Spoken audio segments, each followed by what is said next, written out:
Good day.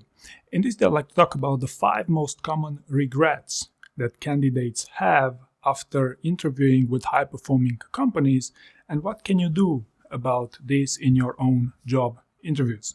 Okay, so scenario number one, most candidates cannot fail an interview with a high-performing company. And what do I mean by this? Well, it starts with the classic syndrome of going half prepped.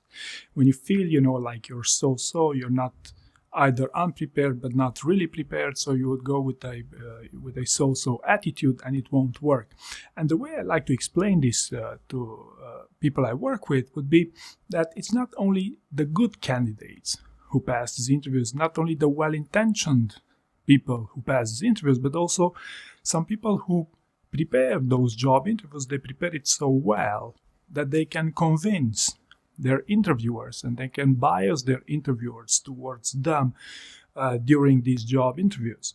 Right? So interview prep, and one of the core reasons why these companies employ so many interviews in order to land a job offer there is because they want to filter as much as possible for bias in these interviews. So long story short, people who prepare those job interviews are far more likely to bias interviewers towards them when compared to a perfectly qualified candidate who did not take that job interviews seriously enough.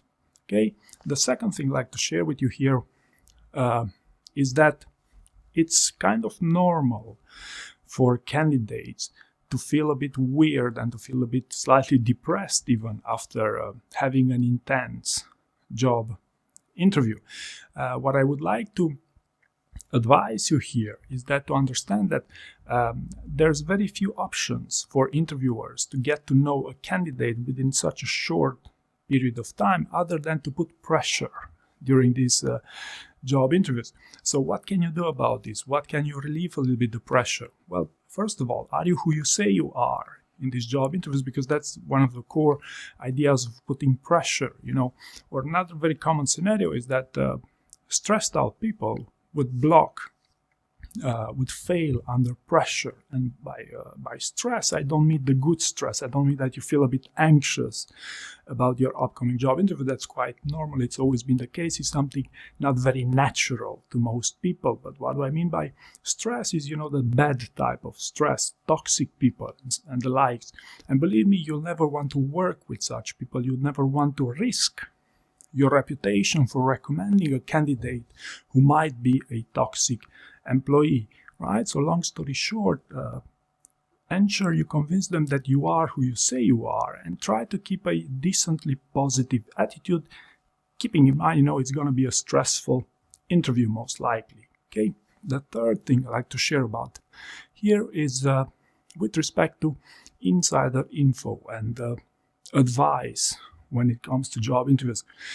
My advice would be to never ever beg for advice for your upcoming job interviews, such as what types of questions you might expect, will it be technical or behavioral, and these kind of things. What I would suggest instead is to use a little bit of more critical thinking. Try to learn to think on your feet and try to predict how your interview is going to look like based on who you're interviewing with. You can even ask the AI to maybe crawl the internet for you and make it a bit easier to understand how other interviews went.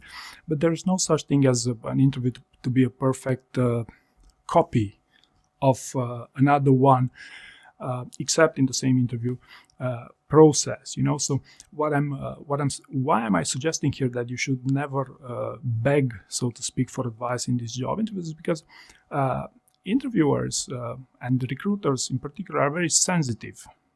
They can read people very well. They can read a weakness, and it's not the strongest candidates who would ask for insider info and for a little bit more tips in these job interviews, right? So that's why it's hugely important that you stop relying too much with these things. And oftentimes people use my services, use me because, hey, Dan, you're an insider in these interviews. And my main challenge is to convince them, hey, you know what, that's worthless. That's not what will get you hired.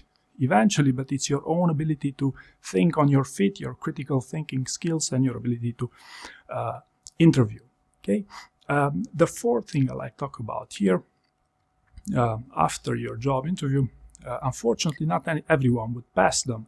And what happens here is some candidates would start asking repeatedly for, hey, but why? Why did I get rejected for these roles? And, in some places, they would be upfront with you, hey, we rejected you because of X, Y, Z reason, right? But most of the time, the reason will be a lot more blurry. And some companies even have a policy not to share their rejection reason with the candidates. And the core reason for that is because the reason you're going to hear might not be the actual one, the genuine reason. And in my experience, oftentimes when people push for why they got rejected from the job interviews, they would get something extremely generic, such as you didn't use enough metrics in your answers, and stuff that might demoralize you, that might seriously impair your ability to interview in other places, So long story short, in my experience, critical thinking is also what pays off. But if you want a more helpful tip here, record your job interviews, because once you record them, not only you will be able to refer to them in case you fail them, but also ask someone, like me, hey, you know what, could you review how my interview went and give me an unbiased evaluation, so to speak, of my performance? Because in my experience, it's often that people think it went well, but when I hear that interview, how that interview went, it's a totally different story, right? So this would be with respect to rejection, right? And finally, tip number 5 here. Another very common reason why candidates do not feel very confident after job interviews is because they underestimate them in the first place. And here, you must understand that applying for a job with a high-performing company, it's not always in your employer's interest that you prepare their interview too well. Remember, I said at the beginning of this video, it's not only good people that pass this interview. So there's some not so good candidates who, because of the fact they prepare so well, they can bias the interviewers towards them and land job offers in detriment of candidates who might be perfectly qualified, but maybe cannot communicate clearly enough. So what I'm suggesting here is to never underestimate these types of opportunities, even if the employer makes it look like, hey, we're desperately interested in you as a candidate and your qualification. You have a unique combination, of skill set. You have plenty of experience, and it's only going to be a formality. Believe it or not, this does happen even in today's job market, that companies are, overly polite with candidates in this context. And, if you want some another tip here, to maybe find out on whether you're being too optimistic with respect to your qualifications, you could role play your interviewing skills. You could also use some quizzes, or you could use a training program to see if it's boring or not, to go through its entirety.